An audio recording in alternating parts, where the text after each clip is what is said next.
করব বিষয় দিনী শিক্ষা ও কলেজ শিক্ষা। আমার নাম বেদনা নস্কর। শুরু করব আমাদের মা।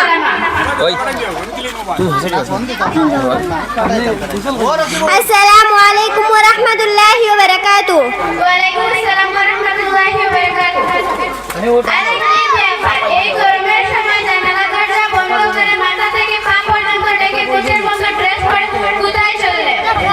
আমি বাংলা শিক্ষার পাশাপাশি দিনী শিক্ষা মক্তবে পড়তে যাই, তাই সেখানেই যাচ্ছি। আচ্ছা সুহানা, তুমি হিল জুতা পরে কাঁধে বেনেটি ব্যাগ নিয়ে মুখে মেকআপ করে কোথায় চললে? হ্যাঁ, আরে তোমার হাতে ওটা কি? আগলা ইটের মতো দেখতে মোবাইল নাকি? Wow, very handsome. বেদনা কাউকে দেখে টাটা কিছু করতে না। Do you know me?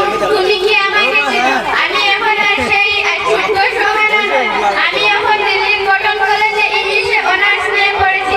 দেখো, আমার মতো জীবনটা এনজয় করতে শিখো। আমাকে কেমন সিনেমার নায়িকাদের মতো লাগছে। আর তুমি ক্ষুধাকার করে বক্তব্য পড়ে তোমারই বা কি দোষ? এইসব মাওলানা মুরব্বিদের দোষ। তারাই তো আমাদের এই এনজয় করার বাধা হয়ে দাঁড়ায়। আস্তাগফিরুল্লাহ সুহানা, এরকম বলতে নেই, তোমার সূক্ষ্ম ঈমান চলে যেতে পারে। আরে তুমি চুপ করো তো। আমি তোমার মতো এরকম মাথা থেকে পা পর্যন্ত ডেকে বেড়াই না। ঠিকই আমার ঈমান ঠিক আছে। আচ্ছা সোহানা, তুমি যে মাওলানা মুরব্বিদের যাই করছো, তুমি কি জানো হাদিসে আসিয়াছে আল উলামা উর রাসাতুল আম্বিয়া। তার মানে আবার কি? হ্যাঁ, মানে হলো সমস্ত আলিমরা প্রশ্ন করতে পারে। হ্যাঁ, অবশ্যই করতে পারে, কেন করবে না? তোমার দাদু কি বেঁচে আছেন? না না, তিনি তো অনেক আগে মারা গেছেন। তা তোমার দাদুর জানাজার নামাজ তুমি পড়িয়েছিলে নাকি তোমার কলেজের প্রফেসর পড়িয়েছিল? না না না, কেন? কি হল? সারা পড়িয়েছিলেন। এই তো তুমি মাওলানা মুরব্বিদের দোষ দিচ্ছিলে না। মাওলানা মুরব্বিদের ছাড়া যদি বিয়ে শাদী জানাজা না হয়, তাহলে অবশ্যই আমরা তাদের কথা শোনা উচিত। আচ্ছা সোহানা, তোমার বাড়িতে কারো কি বিয়ে হয়েছে? হ্যাঁ হয়েছে তো, ওই তো কয়েকদিন আগে আমার বড় আপুর বিয়ে হয়েছে। তা তোমার বড় আপুর বিয়ে তুমি পড়িয়েছিলে নাকি তোমার সিনেমার কোন নায়ক পড়িয়েছিল? বেদনা, তোমার সাথে আমার কথা বলাটাই ভুল হয়েছে। দেখো, সবাই আমাকে দেখছে আর তুমি সবার সামনে আমাকে অপমান করছো। না না, আমি তোমাকে অপমান করবো কেন? এই তো তুমি, তোমার ঈমান ঠিক আছে। আচ্ছা বলো তো, দিনে 5 ওয়াক্ত কখন কোন ওয়াক্ত নামাজ পড়তে হয়? এটা তো আমাকে বলতেই হবে। কলেজে এসব শিখায়নি, তাতে কি হয়েছে? মা তো দেখি দিনে 5 ওয়াক্ত নামাজ পড়ে। হ্যাঁ, এটা আমার হবে তো। বলো তো দেখি। শুনো তাহলে, ফজরের নামাজ পড়িতে হয় দুপুরে, জোহরের নামাজ পড়িতে হয় বিকালবেলা, আসরের নামাজ পড়িতে হয় রাত্রিবেলা, মাগরিবের নামাজ পড়িতে হয় ভোরবেলা, এশার নামাজ পড়িতে হয় দুপুরবেলা। সোহানা, তুমি তো সব ভুলভাল বললে। কি আমি সব ভুল বললাম? হ্যাঁ, আচ্ছা বলো তো দেখি, নামাজের ফরজ কতটি ও কি কি? নামাজের ফরজ 4টি। শুনো তাহলে, 1 নম্বর দাঁড়িয়ে থাকা, 2 নম্বর পায়ের উপর, 3 নম্বর মুনাজাত করা, 4 নম্বর সিজদা করা। সোহানা, তোমাকে দেখে সবাই হাসছে, তুমি এটা কোথা থেকে শিখছো? নামাজের ফরজ মোট 13টি, ভিতরে 6টি, বাহিরে 7টি।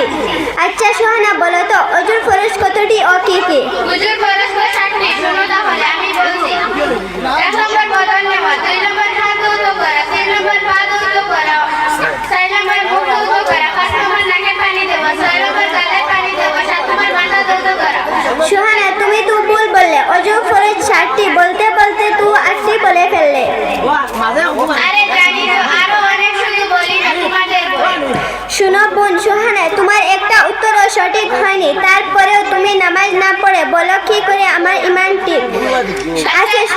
শুধু স্কুল কলেজে গেলেই হয় না, কলেজে পড়াই দেখিয়ে কয়েকটি ইংলিশ ওয়ার্ড দেখিয়ে নিজেকে কখনো বড় করা যায় না। আমাদের হুজুর সবার শিক্ষক, বিজ্ঞানীদের বিজ্ঞানী, আমাদের রাসূল সাল্লাল্লাহু আলাইহি ওয়াসাল্লাম যেভাবে বলেছেন সেভাবে চলার চেষ্টা করো, তাহলে ও সম্মান পাবে। আচ্ছা বেদনা, তুমি এত সুন্দর কথা কোথা থেকে শিখলে? আমি বাংলা শিক্ষার পাশাপাশি নূরমহল জামে মসজিদ একটা মক্তব আছে, সেখান থেকে সব শিখেছি। আমাদের হুজুর সমস্ত রকম ইসলামিক বিধিবিধান কোরআন সম্পূর্ণরূপে সঠিকভাবে শেখান। সোহানা, তুমিও আমার সাথে মক্তবে যাবে, তাহলে তুমিও সব কিছু শিখতে পারবে।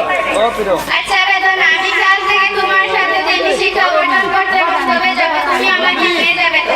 হ্যাঁ, আমি তোমাকে অবশ্যই নিয়ে যাব। আর এত ভালো নিয়ত করার জন্য আল্লাহ তোমাকে কবুল করুক, বলো আমিন। আমরা এখানে মুকালামা সমাপ্ত করলাম।